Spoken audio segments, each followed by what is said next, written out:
Duo Taniks, the how-to guide. First, we're going to go over the Warlock Loadout.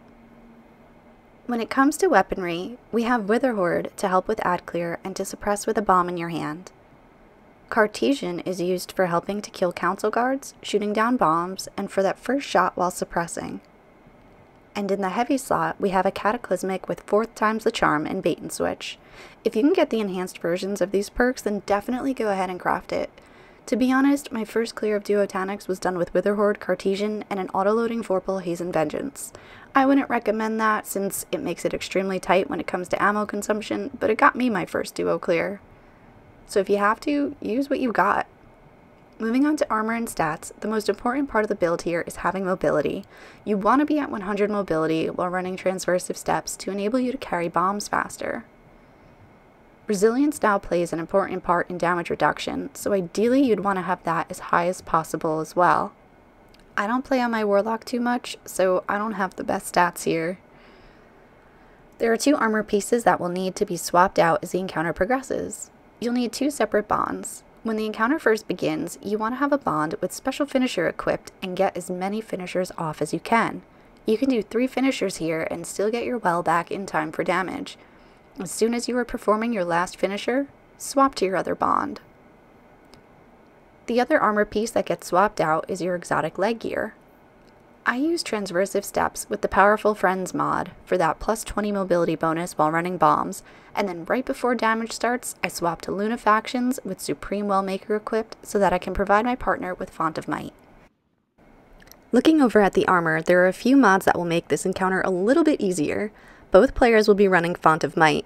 On the Warlock role, you will be making both the Solar Well for you and the Stasis Wells for your partner. The mods you want to have equipped are Font of Might, Supreme Wellmaker, Melee Wellmaker, Elemental Time Dilation, Special Finisher, and I also added, although not necessary, Enduring Wells. You could also run Well of Life to occasionally get some health regen while clearing ads, or even double stack Elemental Time Dilation to extend Font of Might even further, but that last slot is up to you. Moving on to the Titan loadout. For weaponry, Riptide was used as the main DPS weapon. Any primary can be used in the energy slot. Tractor Cannon is probably the most important part of this setup. Not only is it a useful debuff for damage phase, but it also allows the Titan to be fast enough to run bombs quickly by providing a significant speed boost. As for armor and stats, once again we are running 100 mobility while getting resilience up as high as we can. My partner started the encounter by rallying on a chest piece with double shotgun reserves for extra tractor cannon ammo. I'm going to hover over his gear piece by piece so that you can see what he was running, but a lot of these mods are really up to you. Dune Marchers make ad clear much easier, as well as providing a bonus to speed. Just the same as Warlock, 2 separate marks are required, with one of them being equipped with Special Finisher. When it comes time for damage, a few pieces of gear are swapped. The helmet is swapped from an ammo finder piece to one with an extra elemental time dilation mod slotted. The gauntlets are swapped over to dexterity mods. And the chest piece is swapped to one with double fusion rifle reserves. With double reserves, you get 23 shots with Riptide, and in a damage phase, you can get 22 shots off while still occasionally firing tractor cannon.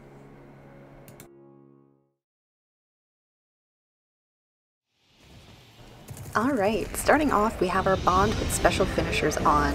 Warlock is going to use 3 Special Finishers and use their entire super for this because they'll still get well back in time for damage.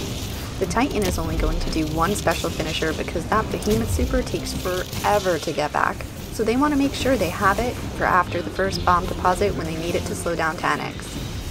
After doing those Special Finishers, the Titan will head over to the blue side, use Dune Marchers to clear ads as quickly as possible, grab the Scanner Augment, and then head over to clear out Spawn.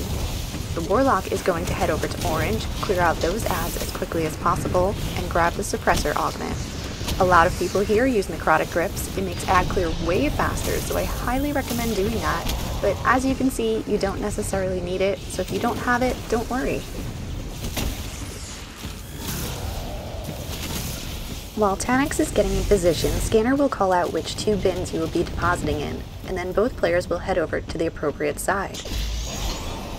Once both players are in position, do a countdown and shoot off the 2 bombs. You want to get them to drop at about the same time. If the Titan drops their bombs a little earlier than the Warlock, that's okay. The Titan will break free from detainment using their melee ability, tractor the boss, grab the bomb, and run to the appropriate bin. Warlock will shoot the first suppressor shot with Cartesian, Witherhoard Taniks right before picking up their bomb, finish suppressing, and start heading over towards their bin.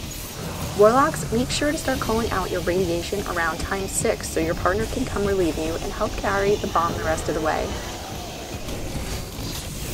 If your augment is deactivated, make sure you deposit it right away. Every second counts. Once that is finished, Warlock will go clear ads. Titan will be popping their Behemoth Super and using it to slow down Taniks. Place the crystals in Taniks' path so that he doesn't have a place to go, and this will force him to eventually teleport to his desired location. This is necessary in order to wait out the augment lockout timer, as well as allow time for your stacks of radiation to drop. For the second round of bomb deposits, you want to count 5 meteors before shooting down bombs. 1, 2, 3, 4, 5, and then shoot down the bombs. If you haven't already grabbed your augment, pick it up from the terminal. Then, suppress the same way you did the first time. Shoot Cartesian, Witherhoard, pick up the bomb, then run through the last 2 circles. Your partner may not be able to help you carry the bomb this time, so that's where that 100 mobility really comes in handy.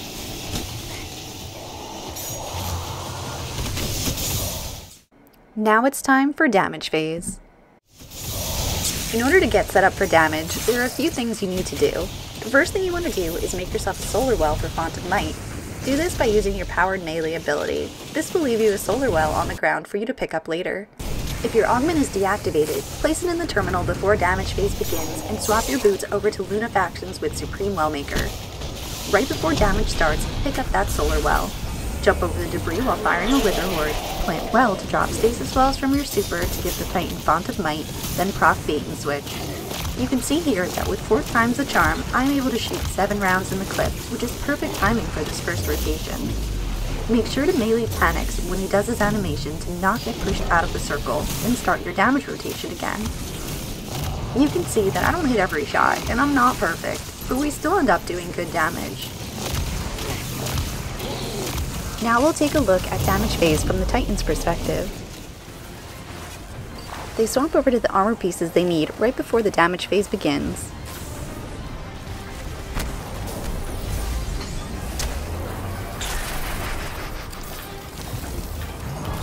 The Titan is strictly using Riptide for damage with the occasional tractor cannon shot for debuff.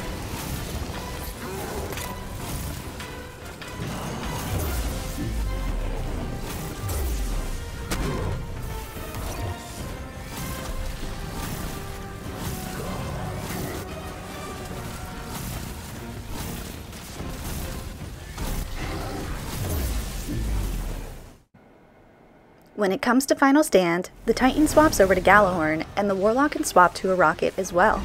Witherhoard is still applied for the damage over time as Taniks travels all over the map. As the Titan, feel free to get special finishers off with any remaining super you have left.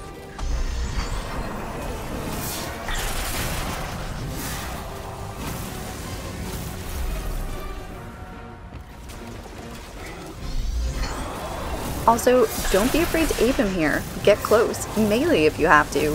Do whatever it takes to get that W.